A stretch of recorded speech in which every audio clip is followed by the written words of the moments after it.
Bienvenue à toutes et à tous, je suis Marius, j'espère que vous allez bien. Aujourd'hui, je vais vous parler de deux théories plutôt sombres dans l'univers de l'âge de glace. En effet, l'une d'elles concerne la disparition soudaine des humains après le premier film, et la seconde, qui est toujours en rapport avec le premier film, et qui, avec du recul, semble être plus qu'une théorie. Elle concerne Manny, et vous avez déjà probablement dû en entendre parler. On ne va donc pas perdre un instant et tout de suite rentrer dans le vif du sujet en commençant par la première théorie. Qu'est-il arrivé aux humains? C'est l'un des plus grands mystères de la franchise. Les interactions des personnages principaux avec les humains sont très centrales dans les événements du premier film. Mais après cela, ils ne sont plus jamais revus. Historiquement parlant, les humains sont censés se multiplier à ce stade. L'être humain, malheureusement, surpeuple la planète Terre. Alors, qu'est-ce qui a bien pu se passer dans ce cas? Eh bien, il y a peut-être une réponse à ça. Enfin, plutôt deux. Mais je vais commencer par la plus originale, selon moi. La découverte du feu. Ce qui a fait fondre la glace. Mais en quoi est-ce un problème au final? Dans le monde réel, ce n'est absolument pas un problème car la glace a généralement du sol en dessous. Mais ce n'est pas le cas dans l'univers de l'âge de glace. En effet, dans cet univers, une partie de la glace a un sol solide en dessous et l'autre n'est qu'un profond creux couvrant un tout autre monde où se trouvent de vicieux dinosaures. Peu de temps après le premier film, la tribu humaine aurait donc migré vers la mauvaise plaque de glace, a allumé un feu et est tombé à travers. La taille même du monde représenté dans l'âge de glace 3, le temps des dinosaures, suggère qu'il y a eu quelque chose quand même, parce que les dinosaures, pourquoi est-ce qu'ils ne sont jamais manifestés auparavant à la surface? Pourquoi est-ce qu'il n'y a jamais eu de mammifères avant que Buck n'atteigne le monde des dinosaures? Enfin voilà, il s'est forcément passé quelque chose et pourquoi pas lier tout ceci à la disparition soudaine des humains?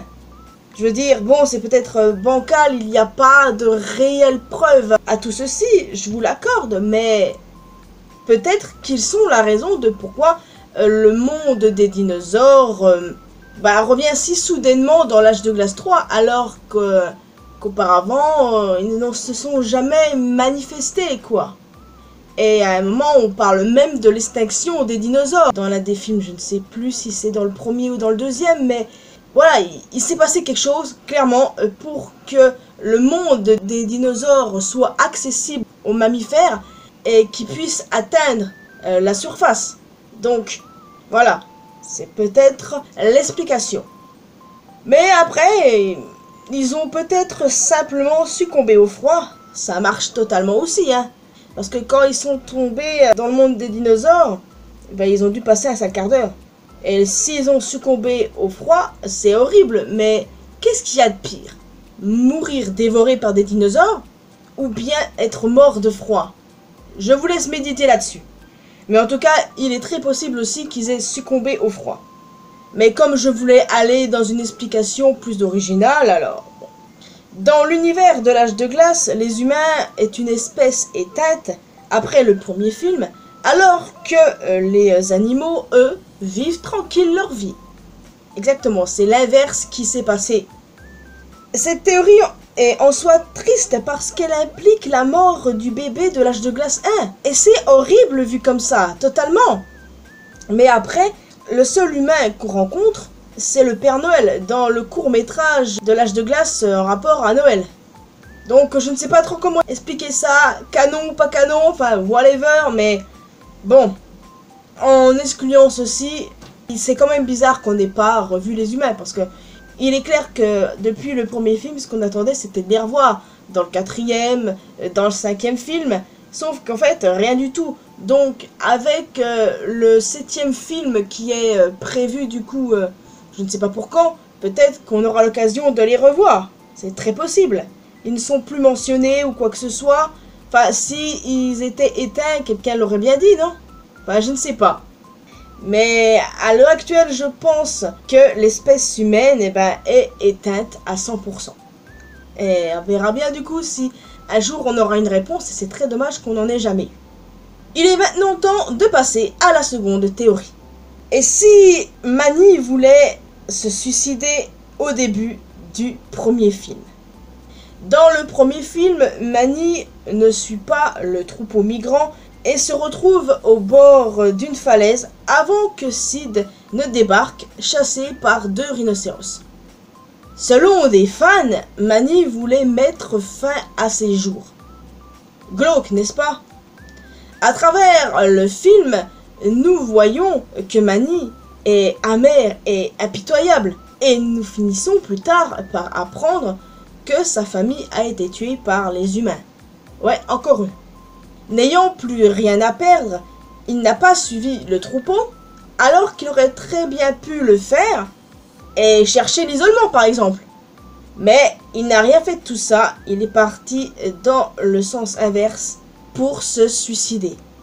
Manny regardait par-dessus le bord de la falaise, sur le point de sauter, et ainsi mettre fin à ses jours avant que Sid ne l'interrompe.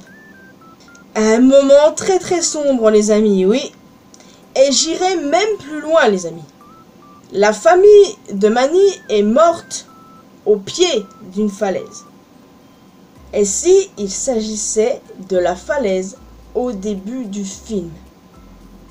À défaut de se recueillir au pied de la falaise, là où sa famille est morte, il a préféré vouloir mettre fin à ses jours pour les rejoindre, ne pouvant pas vivre sans eux.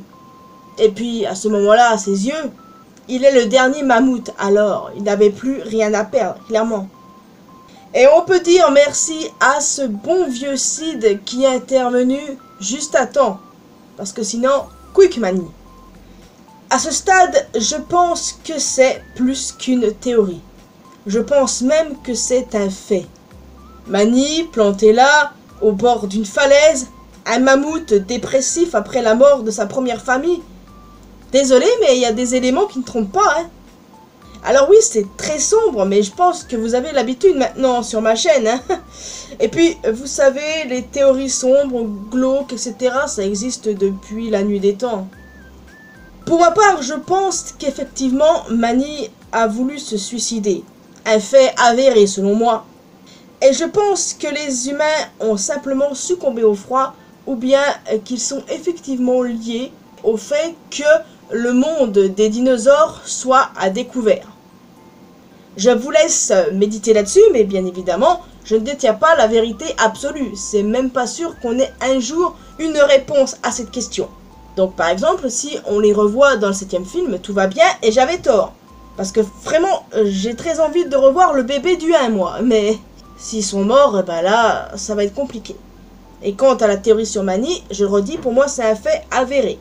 Regardez bien le premier film, vous allez voir ça sous un autre jour.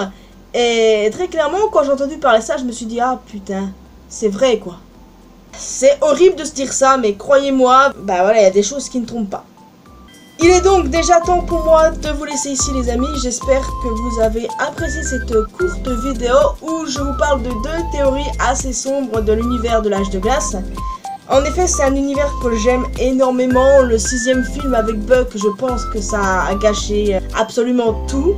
Déjà que le 5e film, bon bref, voilà, bon je l'ai bien aimé mais Osef hein, pour le coup. Et si 7e il y a ce qui est prévu, bah j'ai un peu peur pour la suite. Mais s'il est bien fait, tout va bien, mais avec Disney, j'ai très peur. Bon, j'attends vos retours bien évidemment en commentaire. N'hésitez pas à laisser un petit pouce bleu, c'est toujours encourageant. Vous pouvez me retrouver sur mes réseaux sociaux, bien évidemment, les liens sont dans la description. Et il n'est pas question que j'appelle Twitter X. Non, pas question. Parce que là, se détraquer d'Elon Musk, là, on n'en peut plus. Enfin... Et bien entendu, le plus important, abonnez-vous à cette chaîne ainsi qu'à ma chaîne secondaire pour qu'on puisse se retrouver dans une prochaine vidéo. Bye bye!